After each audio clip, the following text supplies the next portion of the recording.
छोड़ते हैं और दो रूप में लगते हैं।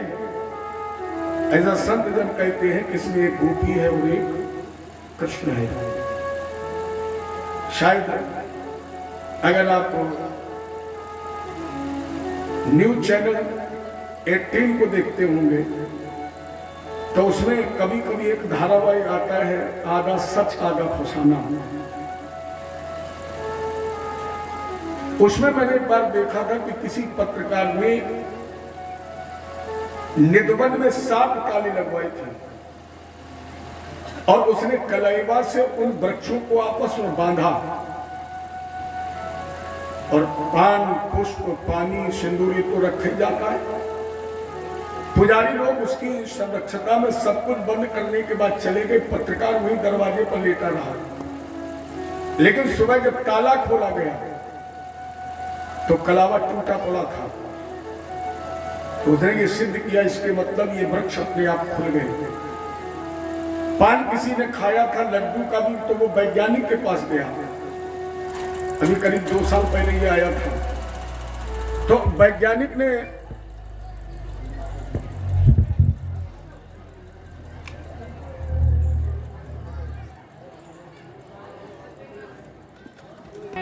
भजले भजले रे हरि को प्यारो नाम, भरोसो नहीं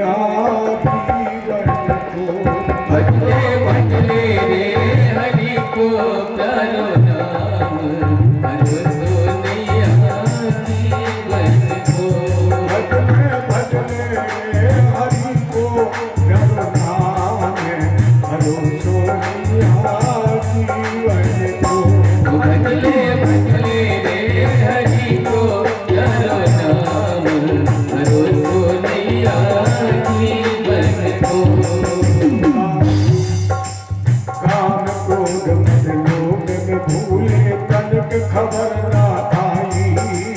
काम क्रोध मद लोभ में भूले तनिक खबर ना आई। 84 में चक्कर काटे तनिक समझ ना आई। 84 में चक्कर काटे तनिक खबर ना आई। सीताराम मैं कहो या राधे श्याम, भरोसो नहीं जीवन। जय हो सीताराम कहो या राधे श्याम, भरोसो नहीं जीवन को। भजले भजले रे भजले भजले भजले रे हरि को प्यारो नाम, भरोसो नहीं जीवन को। भजले रे हरि को प्यारो नाम, भरोसो नहीं राम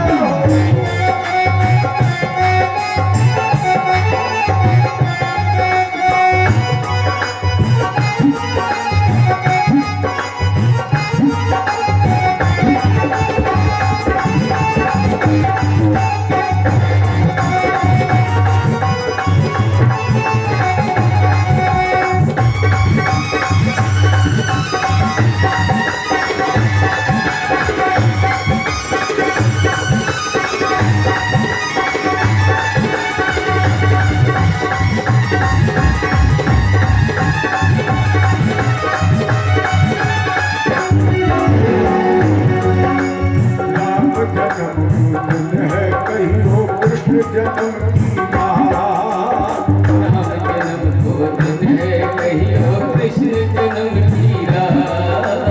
बड़े प्रेम से भजलो प्यारे जन्मों का है साथ। बड़े प्रेम से भजलो प्यारे जन्मों का है साथ। सीताराम मैं कहो या राधे श्याम, भरोसो नहीं जीवन को।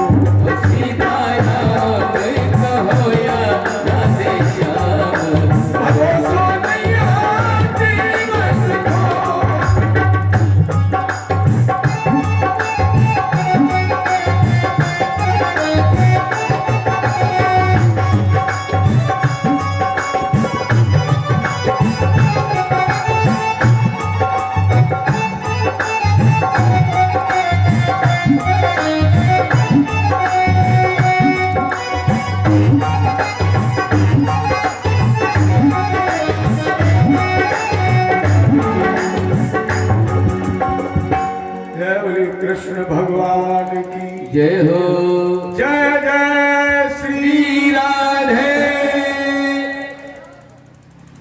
तुमसे किसी ने कहा बोलने के लिए? तो पीछे रह जाएंगे। हाँ, तुम्हें डर लगता है बोले ना तो पैसे ना कट जाए, लेकिन नहीं कटेंगे। जय जय श्री। ये तो देखो ये लोग कितना बोलते हैं। अच्छा, लेकिन हमारी भक्ति कम रह जाएगी। सवाल तो इस बात का है, वो तो तुम्हारी फिक्स है। जाना तो हमें भी वही है। आइए क्वेश्चन पर। भगवान ने गौमय चरानी प्रारंभ की और इनका एक नाम पड़ा गोपाल। चर्चा निधवन सेवा कुंड जो आज भी असली है, यही पर तम वत्स्य रूपणम दीक्षे वत्सयूथम गतम हरि। कंस ने क्या किया? सावे बको नाम, भगवान को गोचारण करके देखा तो इसने बकासुर नाम का दैत्य भेजा।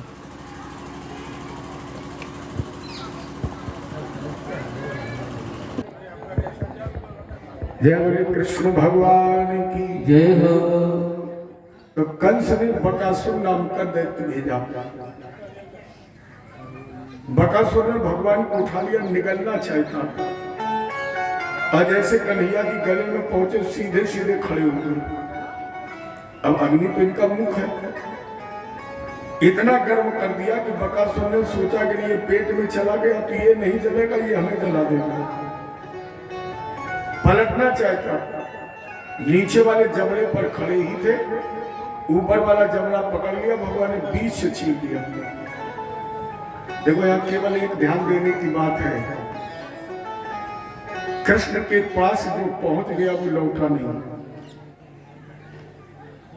एक कृष्ण का सिद्धांत है, जो एक बार मुझे पकड़ लेता है वो भले ही मुझे छोड़ दे, लेकिन फिर मैं उसे नहीं छोड़ता हूं।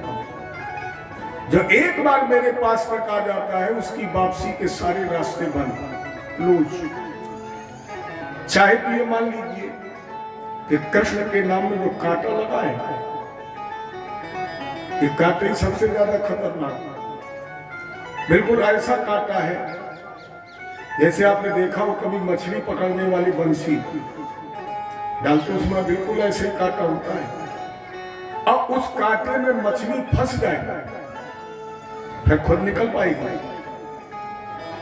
एक बार जी फंसा के देखो ना, जिस भी फंस गई, क्योंकि सुखी नींद जहां नीर अगाधा हरि शरण एक बार जी फंसा करके तो देखिए, जितने भी गए एक भी नहीं लौटा। या दूसरी तरफ जैसे आपको एक घड़ा दिया जाए, घड़े का मुंह बिल्कुल सीधा होता है, और एक गुड़ की बत्ती दी जाए, परीक्षा की उत्तर आपको ध्यान देकर देना है। एक आपको घड़ा दिया जाए, इसका मुंह बिल्कुल सीधा है, एक गुड़ की बत्ती आपको दी जाए, गुड़ जानते हो, जौ भर बड़ा हो, ज्यादा नहीं, इतना, उस घड़े के मुंह से गुड़ इतना बड़ा हो, और आपसे कहा जाए कि ये घट भी ना टूटे, गुड़ भी ना फूटे, और ये बट्टी इसके अंदर चली जाएगी, है? जाएगी, मत कहिए नहीं जाएगी, जाएगी। और मैंने बहुत बार डालते लोगों को देखा भी है। उस बट्टी को आप रखिए उस घड़े के मुंह पर, धीरे धीरे उसे घुमाइए, थोड़ी ताकत लगा के जब उसे घुमाओगे तो जो इतनी बड़ी है वो छिल जाएगी और अंदर चली जाएगी। चलो डाल तो दी अंदर, अब निकाल लो, निकल नहीं सकती। जाप शक्ति को किया अतिशय रगड़ करिए तो चली जाएगी, लेकिन ये कहा जाए कि घट टूटे ना और ये गुड़ फूटे भी ना, निकाल लीजिए, अतिशय रगड़ से भी नहीं निकलेगा। मेरे कहने का मतलब एक बार अतिशय रगड़ करके अगर कृष्ण के टेढ़े आकार को इस शरीर में, इस घट में बसा लिया, फिर ये निकलेगा नहीं। फिर तभी निकल सकता है या तो घट टूट जाए या फिर वो गुण फूट जाए। उसी तरह कृष्ण के टेढ़े आकार को अगर बसा लिया तो घट टूटना तो दूर, ये आने जाने का झंझट ही छूट जाएगा। आने जाने का झंझट ही छूट जाएगा। एक बार बसा करके तो देख लो उस कृष्ण को। बत्सासुर नहीं लौटा, बकासुर नहीं लौटा, अघासुर सर्प बनकर आया और कितना विशाल मुंह खोले थे। दृष्टा दृशम सर्वे मत्वा वृंदावन श्रियम। ऐसा लगा कि जैसे कोई वृंदावन की गुफा है। गौएं ग्वाले बछड़े सब चले गए। अब इसने मुंह बंद नहीं किया क्योंकि इसका लक्ष्य तो कृष्ण था। अब भगवान ने सोचा हम ना गए तो साथियों का अनिष्ट हो जाएगा। जैसे कृष्ण भी अंदर गए और इसने अपना मुंह बंद किया। अब बताइए अखिल कोट ब्रह्मांड नायक को कोई अपने उधर में रख सकता है जिसके उधर में संपूर्ण ब्रह्मांड हो? तो जरा सा आकार बढ़ाया, अघासुर का विरोध हो गया। ये सारे असुर भगवान ने 5 वर्ष की उम्र में मारी है। लेकिन ये घटना 1 वर्ष के बाद ग्वालों ने वृंदावन में बताई। राजा परीक्षित ने कही घटना 1 साल तक नहीं बताई। क्यों? ब्रह्मन् कालांतरम कृतम तत्कालीनम कथम भवेत्। जबकि ये वो ग्वाले हैं जो गौचारण की सारी घटनाओं का वर्णन भोजन से लेकर शयन तक करते हैं, तब सोते हैं। ये घटना क्यों नहीं बताई? तद्ब्रू में महायोगी परम कौतूहलम गुरु। गुरुवर मुझे बड़ा विस्मय हो रहा है, क्यों नहीं बताई? सुखदेव जी ने कहा राजेंद्र जिस समय भगवान ने अघासुर को तारा, दोपहर का समय हो गया। भगवान बोले चलो भोजन कर लिया जाए।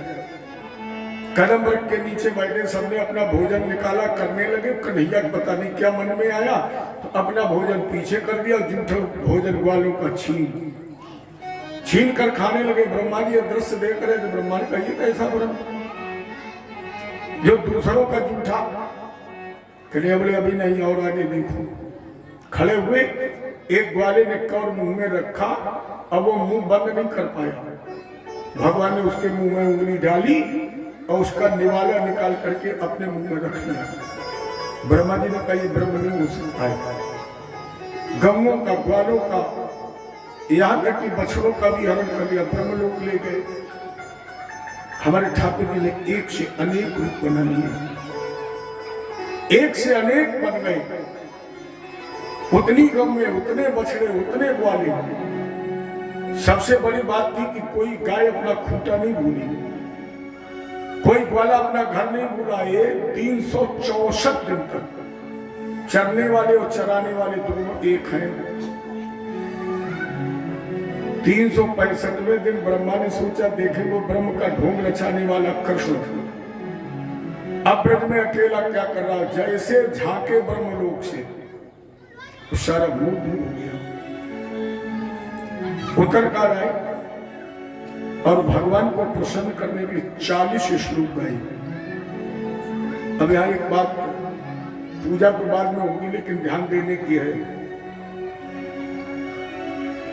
इंद्र ने 7 दिन के अंदर हाथी की सूंड के समान मोटी मूसलाधार वर्षा करके ब्रज को बहाने की कोशिश की। अपराध इंद्र का बड़ा है कि ब्रह्मा जी का है? ब्रह्मा जी ने गौओं ग्वालों का हरण तो किया लेकिन 1 साल तक सुरक्षित रखा। माने और इंद्र ने तो कृष्ण के अस्तित्व को ही ठुकराने के लिए ब्रज को बहाने की कोशिश की। अगर तुम्हारे 2 दुश्मन हो, 2, और जो तुम्हारे परिवार को नष्ट करने की कोशिश करे वो दुश्मन बड़ा है कि तुम्हारे बेटे को उठा ले जाए लेकिन 1 साल तक सुरक्षित वापस कर दे। दुश्मन कौन बड़ा है? तो तुम्हारे परिवार को नष्ट करने की कोशिश करेंगे। और कन्हैया जी को देखो, 1 साल जिन ग्वालों बछड़ों को ब्रह्मा जी ने सुरक्षित रखा और 40 श्लोक गाकर भगवान को मनाया, कन्हैया ने मानना तो दूर उसकी तरफ मुड़कर नहीं देखा। और जिस इंद्र ने ब्रज के अस्तित्व को नकार दिया और ब्रज को बहाने की कोशिश कर दी, उस इंद्र को भगवान ने अपना लिया। रामायण में अपराध जयंत का बड़ा था, सीता चरण चोंच हत भागा, भगवान ने उसे तो छोड़ दिया, रावण ने हरण जरूर किया। देखो आज के युग में रावण बनना सरल नहीं है। रावण जैसा चरित्रवान, मुझे तो बड़ा तरस लगता है जब लोग उसके पुतले को जलाते हैं। रावण का इतिहास तो पढ़िए, रावण जितना चरित्रवान, जानकी का हरण किया लेकिन उसने जानकी का स्पर्श नहीं किया। जानकी का हरण किया लेकिन रावण ने जानकी को अपने महल में नहीं रखा। रावण ने जानकी का हरण किया, किसी साधारण वन में नहीं रखा, अशोक वाटिका में रखा, जहां किसी प्रकार का कोई दुख नहीं। अगली बात, जानकी को अशोक वाटिका में रखने के बाद किसी भी पुरुष का पहरा नहीं लगाया, सारी नारियां पहरे डाले। अगली बात, वो राक्षसी पहरे पर लगाई गई है जिन्हें रावण जानता है कि राम की परम भक्त है, जिसकी सरदार तरजता है विभीषण की पुत्री है। लेकिन रावण का रावण बनना कोई खेल है, कोई दृष्टि डाल तो बोले रावण हो गया, नहीं। रावण जैसा चरित्रवान, तो उस रावण को भगवान ने समूल मार दिया। और जिसने जानकी जी के, क्यों रावण ने केवल एक अपराध किया था, रावण संत बनकर गया था। और भगवान ने कहा कि संत को हमने सजा न दी तो आने वाले समय में लोगों का संतों से भरोसा उठ जाएगा। और जैत को क्यों छोड़ दिया, तो अधम बनकर गया है। कौवा बनकर के गया तो कौवे का तो स्वभाव है चोंच मारना। भगवान ने कहा जो अधम बनकर के आया उसकी हल्की फुल्की सजा ठीक है। जैसे एक बार एक दुकान पर लिखा था बेकार बैठना मना है। एक महान भाव आए, बेंच पड़ी थी, दुकान बंद थी, बैठ गया। पुलिस वाले उधर से निकले, दरोगा जी ने कहा इधर आओ, दौड़ के गया। क्या लिखा है? बोले साहब हमने स्कूल का मुंह नहीं देखा है, कुछ लिखा है। क्या लिखा मुझे पता नहीं। बोले बैठ जाओ जीप में, बैठा लिया, चले गए। एक दिन की तरफ से घूम के फिर आए तो उस बेंच पर दूसरा बैठा। कहा जरा क्या लिखा है? बोले साहब इसमें लिखा है बेकार बैठना मना है। बोले बैठ जाओ जीप में। दोनों को बैठा लिया, थाने ले आए। जिसको पता नहीं था कि क्या लिखा है उसे तो 2 डंडे मारी, भाग जाओ। और जिसने बता दिया था पढ़ के, दरोगा जी ने कहा पट्टा उठाओ, तो 10, 20, 50। अब अपराध तो एक ही है लेकिन सजा अलग अलग है, क्योंकि एक निरपराधी है, वो जानता ही नहीं है। उसी प्रकार यहां पर भगवान ने इंद्र को क्षमा कर दिया। क्यों? ब्रह्मा जी को नहीं किया। का इंद्र तुमने अपराध तो बहुत बड़ा किया है, लेकिन उसमें भी हमारा तुमने एक हित किया है। क्या हित किया? बोले हम गौचारण करते हुए ग्वालों के साथ लगभग 11.5 वर्ष रहेंगे, लेकिन हम रात में अलग हो जाते हैं। रात में हम और ग्वाले अलग अलग हो जाते हैं। लेकिन इंद्र तुमने पानी बरसाकर 7 दिन के लिए भक्त और भगवान को इकट्ठा कर दिया है। न रात में अलग होता है न दिन में अलग होता है। तो जो भक्त को भगवान से मिला दे वो कितना भी बड़ा अपराधी हो, लेकिन भगवान की निगाह में निरपराधी होता है। जय हो। ब्रह्मा तुमने अपराध तो छोटा किया है, लेकिन तुमने भक्त और भगवान को 365 दिन के लिए अलग कर दिया है। और जो भगवान को भक्त से अलग कर दे उसका अपराध अच्छा नहीं। वो कैसे क्षमा हो सकता है? इसके ब्रह्मा जी पर प्रसन्न नहीं हुए, एक बार अभी प्रसन्न हो जाएंगे, पानी बरस रहेगा। गाने लगे ब्रह्मा जी 40 श्लोक, बड़ा प्यारा। नौमी ढते भ्रवपुषे तदिदंबराय गुंजावतंस परिपिच्छल सन्मुखाय वन्य सजे कवल वेत्र विशाल बेन लक्ष्मश्रिये मृदुपदे पशु पंख जाय। जिनका मुख मेघ की तरह श्याम है, जिनके कानों में गुंजाओं के कर्णभूषण है, जिनके मुख पर मुरली है, जिनके सर पर मोर का पंख है, जो नंद के दुलारे हैं, मुझे प्राणों से प्यारे, हम आपको प्रणाम करते हैं। लेकिन भगवान ने मुड़कर नहीं देखा। एक लीला जरूर की, ब्रह्मा जी आज स्तुति करते रहे, भगवान ने कहते रहे दिखाएं। इधर ब्रह्मा जी स्तुति करते रहे और कन्हैया ने बना लिया ब्रह्मा का रूप। पहुंच गए ब्रह्मलोक में और चौकीदारों से कहा भैया भारत में आजकल नकली ब्रह्मा घूम रहे हैं, हम जा रहे हैं जरूरी काम से, किसी को अंदर मत आने देना। अंदर चले गए और इधर ब्रह्मा जी स्तुति करके भगवान से जैसे गए ब्रह्मलोक में।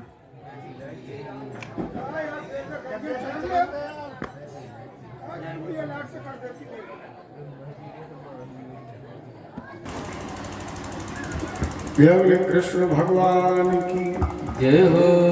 तब ब्रह्मा जी जैसे वापस ब्रह्मलोक पहुंचे और ये अंदर जाने लगे, द्वारपाल बोले चारने वाले कहाँ जा रहे हो? अब ब्रह्मा जी को क्या पता कि अंदर कौन है। ब्रह्मा जी ने कहा पागल हो गए ब्रह्मा है। द्वारपाल बोले ब्रह्मा हो तुम, झूठ बोल तो भाग जा। ब्रह्मा जी बोले पागल हो, हमें पहचानो ब्रह्मा है। द्वारपाल बोले कितना नकली है फिर भी असली बन के आया है, अगर हमारे ब्रह्मा ने न बताया होता तो हम धोखा खा गए होते। जाओ। ब्रह्मा जी बोले तो एक काम करो, अपने असली वाले ब्रह्मा के पास खबर पहुंचा दो कि हम आपका दर्शन करना चाहते हैं। एक चौकीदार तो वहीं खड़ा रहा, कहीं पीछे पीछे ना आ जाए। एक अंदर गया और बोले महाराज जी बिल्कुल आपने ठीक कहा, तो बहुत नकली ब्रह्मा है, आप अंदर आओ पीछे चलो आओ चार मुंह वाली। वो तो आपने बता दिया, हम तो धोखा खा जाते। भगवान बोले भगाया कि नहीं भगाया, और ना भागा हो तो दो तीन। बोले महाराज जी भगा तो दे, लेकिन वो तो रो रहा है, क्या कर रहा है? बोले आपका दर्शन। भगवान बोले तो जाओ भेज दो अंदर, तुम वहीं रुको, अंदर भेज दो। और जैसे द्वारपाल ने ब्रह्मा जी से कहा अंदर, और ब्रह्मा जी अंदर गए तो भगवान चतुर्मुखी रूप में शेष की सैया पर शंख चक्र गदा पद्म ब्रह्मा जी ने फिर वही प्रभु नौमी धते भ्रवपुषे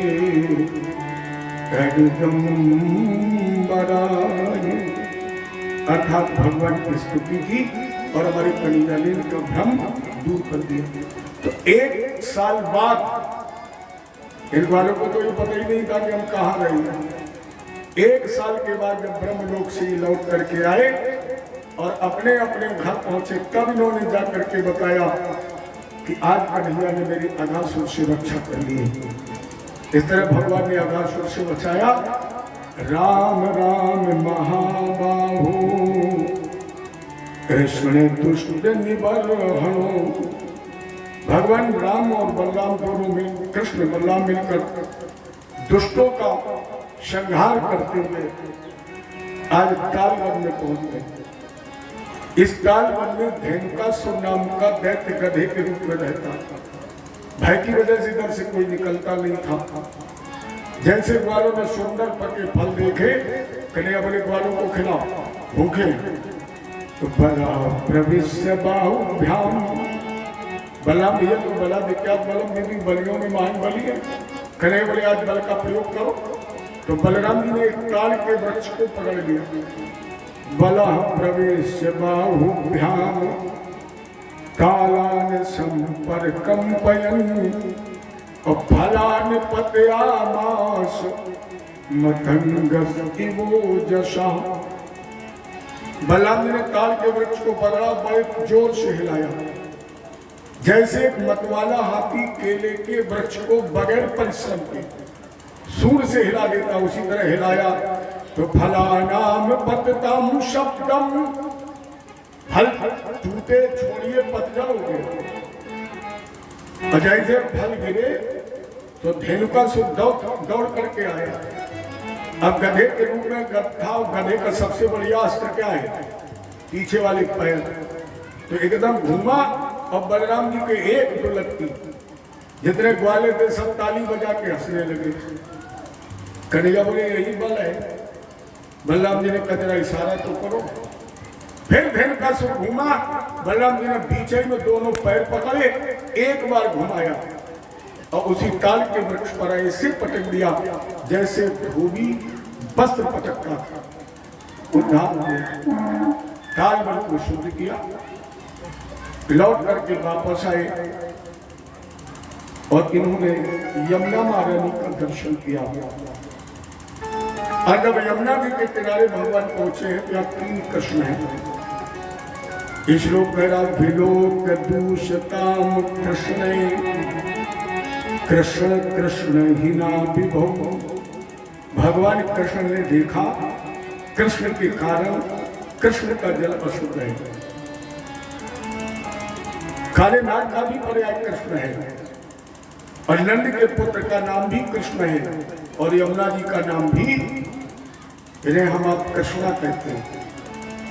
तो विलोक दूषिताम कृष्ण, भगवान कृष्ण ने देखा कृष्ण के कारण कृष्ण का जल अशुद्ध है और इस जल को शुद्ध करने के लिए भगवान ने काले नाग को नाथा है। देखो जो लोग कल कथा सुन रहे थे अधिकांश, उस समय हमने आपसे चर्चा की थी राम जन्म के हेतु अनेका परम विचित्र एका। 4 कारण भी सभी लोग जानते हैं। एक कारण और है 5वां, जब जब प्रकृति असंतुलित होती है, जब जब पर्यावरण प्रदूषण होता है, तब तब भी भगवान का अवतार होता है। क्योंकि मानव प्रकृति से छेड़छाड़ तो कर सकता है, मानव प्रकृति का दोहन कर सकता है, अशुद्ध कर सकता है, लेकिन मानव प्रकृति का निर्माण कर सकता है। आप पर्वत खोद सकते हैं लेकिन पर्वत बना सकते हो, नदी आप पूर सकते हैं, नदी को प्रदूषित कर सकते हैं, लेकिन नदी खोद सकते हो। और यही हमारे कन्हैया ने किया है। जब ये 5 तत्व अशुद्ध हो गए तब भगवान का अवतार हुआ है। और प्रकृति में 5 तत्व है, क्षेत्रजल पावक गगन समीरा। ये प्रकृति के 5 तत्व हैं और मेरे कन्हैया ने इन 5 तत्वों को शुद्ध किया है। आप अगर 1 बजे 12 बजे कथा सुनने आए तो भगवान ने तृणावर्त को माना था और तृणावर्त क्या बनकर गया? चक्रवात स्वरूपेण क्या बनकर गया? हवा। मानेंगे तृणावर्त हवा का प्रदूषण था और भगवान ने इस दैत्य को मारकर हवा को शुद्ध किया। इसके बाद कृष्णा मृदा भक्षक, भगवान ने मिट्टी खाई, मिट्टी खा करके भगवान ने भूमि तत्व को शुद्ध किया। और अब नाथने जा रहे काले नाग को। काला नाग पानी में रहता है? नहीं रहता है। काला नाग कभी पानी में नहीं रहता है और काला नाग जल में है। इसके मतलब पानी का जो प्रदूषण है यही काला नाग है। तो भगवान ने जल तत्व को शुद्ध करने के काले नाग को नाथा है। ये 3 तत्व शुद्ध हुए। कितने बचे? 2, अग्नि और आकाश। जब इस जल तत्व को शुद्ध किया है तो नाग पत्नियों ने भगवान की बहुत सुंदर स्तुति की है। इतनी सुंदर स्तुति भगवान की ध्रुव और प्रहलाद ने नहीं की है जितनी सुंदर स्तुति नाग पत्नियों ने भगवान की उसके आप 2 श्लोक सुने। कथा तो बहुत बार सुनी है, फिर कभी, लेकिन कुछ बीच में कथा केवल इसलिए छोड़ रहे कि शायद किसी को अच्छे लगे और कह दे कि पंडित जी वो छोड़ गए वाली दोबारा सुना दूं आगे। चाहे ये मान लीजिए, चाहे ये मानिए कि टीवी में सीरियल तभी उठता है, ये हम लोगों को कला होती है, टीवी में सीरियल वही उठता है जब देखने वाला ये कहता है 2 मिनट और चल जाए, और तुमने सोचा 2 मिनट चल जाए, सोई उसमें लिख के आ जाता है कि कंटिन्यू जारी है, कल फिर इसी समय इंतजार करो। तो कथा तो सभी लोग जानते हैं, भगवान कूद गए काली नाग को नाप दिया। 2 सुंदर श्लोक जो ध्रुव और प्रहलाद जैसे भक्तों ने नहीं गा पाई। इसकी सुंदरता क्या है ये सुनिए।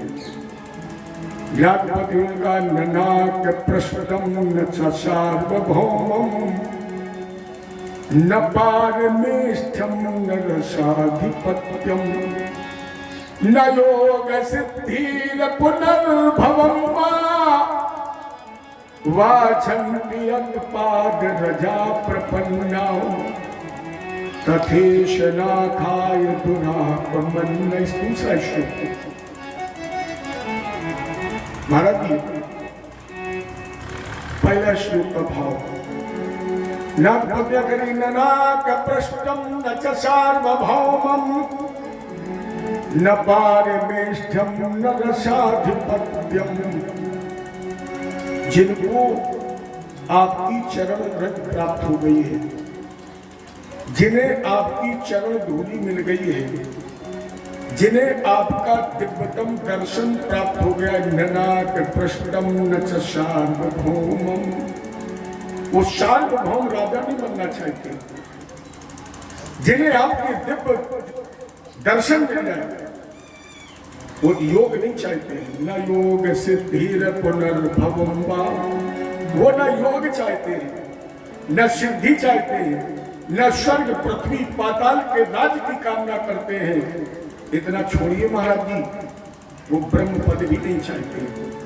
जिन्हें आपके चरणों की धूल मिल जाए उन्हें ब्रह्म पद भी नहीं चाहिए, वो ब्रह्म पद भी बांट देते हैं। तथेश नाथाय दुरापमन्न तमोजनी क्रोध वशोपहीसा संसार चक्रे भ्रमता शरीर अयदि शादि भो समक्षा। ब्रह्म पद ठुकरा देता, लेकिन गोविंद संसार चक्र में भ्रमण कर रहा ये जीव जब आपको प्राप्त करने का प्रयत्न करता है तो आप उसे दे देते धन, और जब व्यक्ति को धन मिल जाता है तो फिर आपको पहचानने में भूल कर देता है, वो उतना ही दूर हो जाता है। या ही विद्वान बड़े बड़े संत महात्मा योगी ग्रंथ जोगी बस पैसा मिल जाए भूल गए भगवान, लेकिन वही दिव्य दर्शन, वही दिव्य चरण धूलि, वही दिव्यतम स्वरूप मेरे पति ने क्रोध से ही सही, बैर से ही सही प्राप्त कर लिया है। और जब मेरे पति को आपके इस दिव्य स्वरूप का दर्शन हो गया है तो फिर अब मैं ये क्यों कहूं कि मेरे पति का उद्धार कर दो। ये सुंदरता है। नागपतियों ने नहीं कहा मेरे पति का कल्याण कर दो। नागपतियों ने कहा आग में हाथ डालने के बाद ये कहना कि हे अग्निदेव तो मैं जला दूं, ये पागलपन ही तो है। कभी नहीं कहोगे तो भी जल जाओगे। उसी प्रकार गोविंद मेरे पति को आपका दीदार हो गया है, मेरे पति को आपका पद चिन्ह मिल गया है, तो अब मैं आपसे ये नहीं कहूंगी कि आप मेरे पति का उद्धार कर दें, वो तो निश्चित है, वो अवश्य भावी है। भगवान बोले बड़ी चतुर हो, तुम्हारी हम बात पटता से प्रसन्न है, ले पति से कह दो हमसे क्षमा मांग ले और अमृत गिर रहने चला जाए। नाग पत्नियों ने कहा स्वामी ये जगत स्वामी है, प्रणाम करके क्षमा मांग लो। तो नाग ने 1000 फन से मारी फुसकार। कन्हैया बोले तुम कह रहे हो कल्याण हो गया है, अरे अभी भी सत्यता मान रहा है। नाग ने कहा सुनिए, आपने अपनी रूप लावणता से मेरी पत्नियों को मोहित कर लिया है, लेकिन मैं मोहित होने वाला नहीं हूं। भगवान बोले क्यों? नाग ने कहा मैंने कोई अपराध किया है? आप मेरे साथ वो बर्ताव कर रहे हैं जैसे लोग कहते हैं जबर मारे रोग नदी। बड़ा मारता तो एक हाथ पे मुंह बंद कर ले तो दूसरे तक घूसा, वही बर्ताव आपका है। और अगर आप मुझे अपराधी सिद्ध कर देंगे तो हम नाक रगड़ देंगे आपके चरणों पर, लेकिन बाछालता में मुझे मत फंसाइए। नाग ने कहा पूछू भगवान मुझे बोलो। देखिए नाग में कितना चतुर, बताइए बाबा संपूर्ण ब्रह्मांड की रचना किसने की? भगवान बोले मैंने। 84 लाख योनियां किसने बनाई? भगवान बोले मैंने। समुद्र मंथन से जहर किसने प्रकट किया? भगवान बोले मैंने। नाग के मुंह में विष किसने रखा? भगवान बोले मैंने। काटने की कला का विकास किसने किया? भगवान बोले मैंने। नाग बोला कि बताओ मैंने क्या किया है? हर प्रश्न का उत्तर यही मैंने मैंने मैंने। तो फिर मैंने क्या किया है? आपने नियम बनाया अतिथि देवो भव, और गृहस्थ उसी वस्तु से अतिथि का स्वागत करेगा जो वस्तु उसके पास होगी। तो मैंने अपराध कहाँ किया है? आप मेरे अतिथि बनकर आए, अब मेरे पास तो स्वागत के लिए जहर था तो मैंने आपका स्वागत किया। अगर आपको जहर अच्छा नहीं लगता तो आप मेरे मुंह में अमृत भर देते तो हम आपका अमृत से स्वागत कर देते। भगवान प्रसन्न हो गए, बोले रमणक द्वीप रहने चले जाओ। नाग ने कहा रमणक द्वीप जाऊंगा तो मुझे गर्म खा जाएंगे। भगवान बोले तुम्हारे मस्तक पर हमारा पदचिन्ह बन गया है। गरुड़ मेरे पदचिन्ह को पहचानता, केवल तुम सब झुका देना, गरुड़ तुम्हें छोड़ देगा। निर्भय होकर के इसे रमणक द्वीप रहने के लिए भेज दिया। रात का समय हो चुका, अचानक बड़ी तेज हवा चली और उस तेज हवा से सरकंडे आपस में टकराए, भयंकर अग्नि।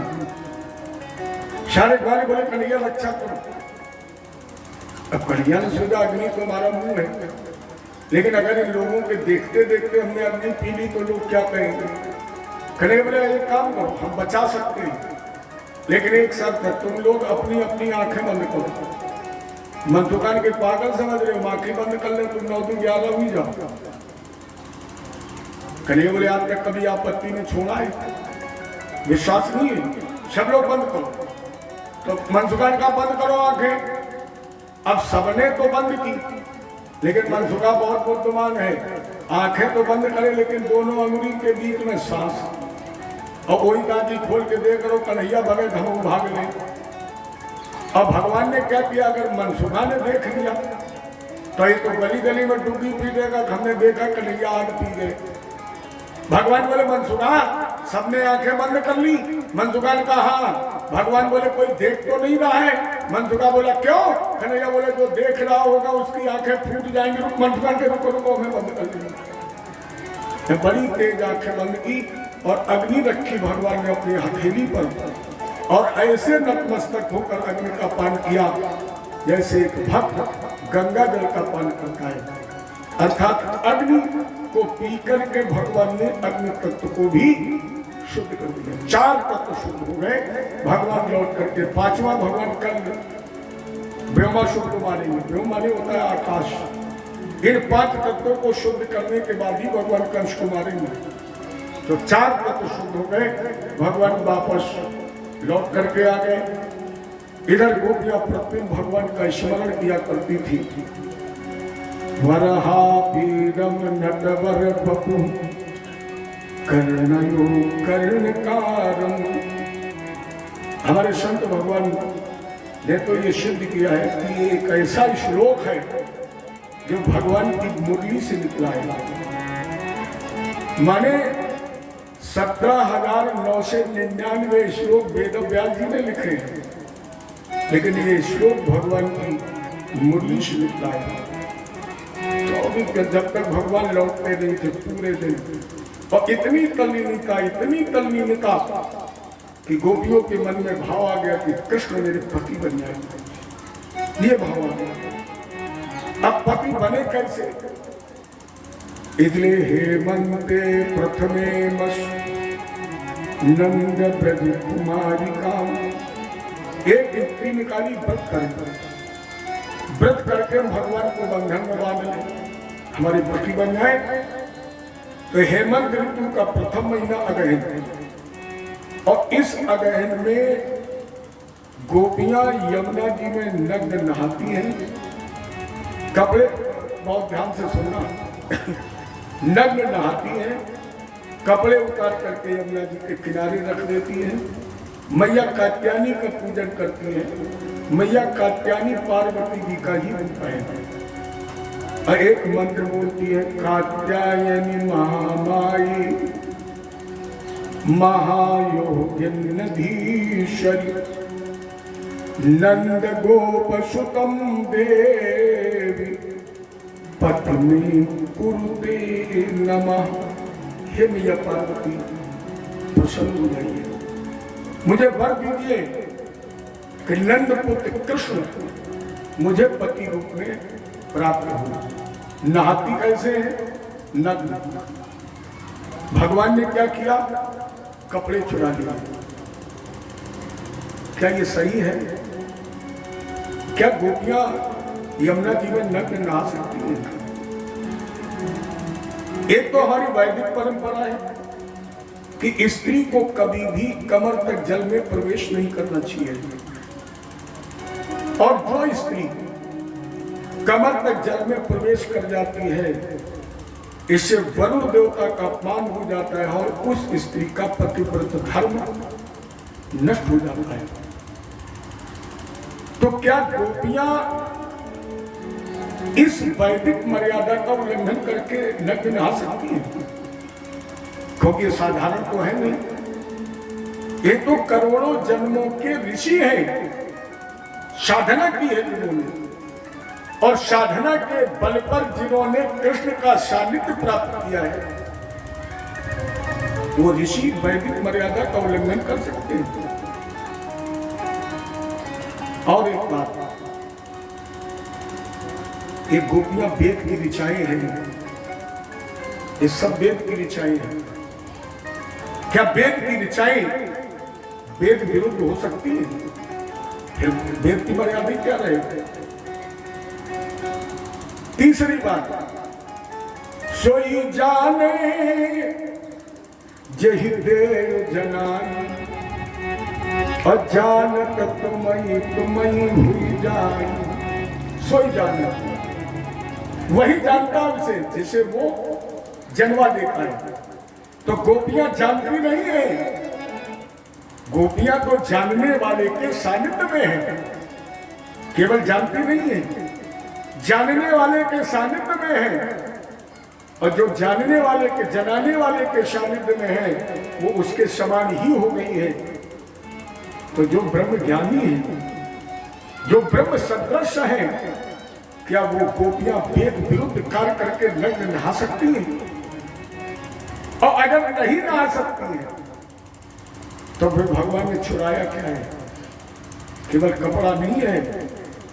अच्छा, बिल्कुल मोटी बात बताइए, ये जो वस्त्र हम पहने हैं, ये हम भगवान से छुपाने के लिए पहने हैं कि आप से अपने को छुपाने के लिए पहने हैं? परमात्मा बाहर तो कहीं है नहीं, कहीं नहीं है, तो अंदर है। तो ये कपड़े तुम बाह्य जगत के लिए पहने हो कि अंदर वाले के लिए पहने हो? अंदर वाला तो सब देख ही रहा है। उसके लिए अगर कपड़े होते तो न नग्न पैदा होते, न नग्न जाते, 10-5 मीटर लेके आते। ये जो तुम्हें व्यवस्था मिली है वो इस समाज के लिए है, लेकिन उसकी असली व्यवस्था तो निर्वस्त्र ही है, क्योंकि वो तेरे अंदर ही बैठा है। और जो अंदर बैठा है उसको किसी पर्दे की कोई आवश्यकता नहीं है।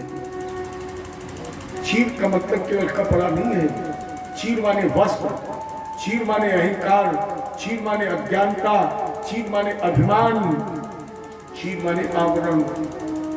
भगवान ने केवल गोपियों की अहंकार रूपी आवरण का हरण कर लिया है। क्यों? रामायण पढ़ने में, भागवत सुनने और पढ़ने में, पूजा करने में भी व्यक्ति के अंदर अहंकार आता है। ये भी ध्यान देने की बात है। इसमें भी अभिमान का निवास है। जैसे कोई रोज सुनता हो और उससे आप कहें कि आप कथा सुनिए, तो का अभिमान में कहते पंडित जी रोज कहते होते तो हम रोज भूल जाते। लोग कहते हैं हम 3 घंटे पूजा करते हैं, हम तो रोज रामायण पढ़ते, तो कौन सा तीर मार लेते? ये अभिमान है। तो गोपियों के मन में ये अभिमान आ रहा था कि हम कृष्ण को वशीभूत कर लेंगे।